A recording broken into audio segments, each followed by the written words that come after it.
Luke, the outsider who told the inside story. The Gospel of Luke is technically anonymous, but early Christian tradition strongly attributes it to Luke, a physician, historian, and companion of Paul, who also wrote the Acts of the Apostles. Was the Gospel of Luke anonymous?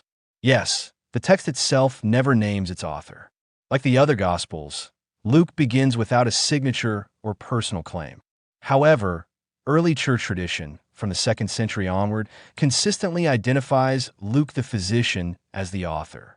This attribution is based on stylistic and thematic clues in Luke and Acts, historical testimony from early Christian writers like Irenaeus and Eusebius, Luke's close association with Paul, as mentioned in letters like Colossians 4 verse 14, Luke, the beloved physician. Brain, who was Luke? Luke was a Gentile, likely from Antioch in Roman Syria, modern-day Turkey. He was a physician by profession, which shows in his detailed and compassionate writing style. Luke was not one of the 12 apostles, and he likely never met Jesus personally. Instead, he interviewed eyewitnesses and carefully compiled his account, as stated in his prologue, Luke 1 verses 1 to 4. Writing hand, what did Luke write? Luke is credited with 2 major New Testament works: Gospel of Luke life, teachings, death, and resurrection of Jesus, emphasis on women, the poor, prayer, and the Holy Spirit. Acts of the Apostles, early church history and missionary journeys, detailed accounts of Paul's travels, Pentecost, and church expansion. Together, these 2 books make up over 25% of the New Testament, making Luke one of its most prolific contributors. Here we explore how a Gentile physician became one of Christianity's key storytellers. Anonymous but not forgotten, we dive into how early Christians identified Luke as the author despite the Gospel's anonymity. Luke's lens, healing, history, and hope highlight his medical background and compassionate focus. Paul's dramatic encounter on the road to Damascus is narrated exclusively by Luke in the book of Acts, not by Paul himself in his letters. And it's one of the most pivotal moments in Christian history, despite Luke not being an eyewitness. Motorway, the Damascus Road, Luke's triple account.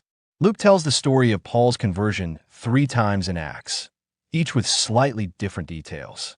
Acts 9 verses 1 to 19, third-person narrative. Saul, Paul, is traveling to Damascus to arrest Christians when a blinding light stops him. He hears Jesus say, "Saul, Saul, why are you persecuting me?" He's blinded and led to Damascus, where Ananias restores his sight. Acts 22 verses 6 to 16. Paul's speech to a Jewish crowd. He recounts the same event, emphasizing his Jewish credentials and obedience to the vision. Acts 26 verses 12 to 18. Paul before King Agrippa. He adds that Jesus told him he was being sent to the Gentiles to open their eyes from darkness to light.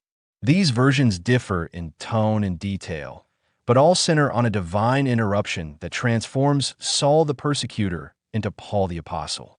Brain, Luke's role as historian, not eyewitness. Luke wasn't present during Paul's conversion.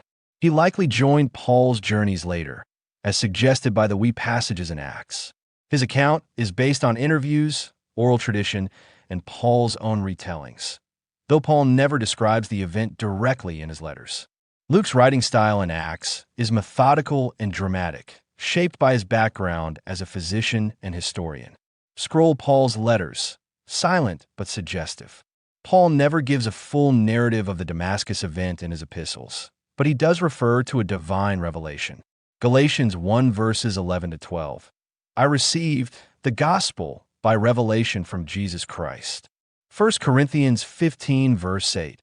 Last of all, he appeared to me also. These suggest a mystical encounter, but Paul focuses more on the message than the moment. Magnifying glass still to the left. Why is this important? The Damascus event is the turning point of Paul's life, and arguably of Christianity itself. Luke's triple narration gives it mythic weight, framing Paul as a chosen vessel.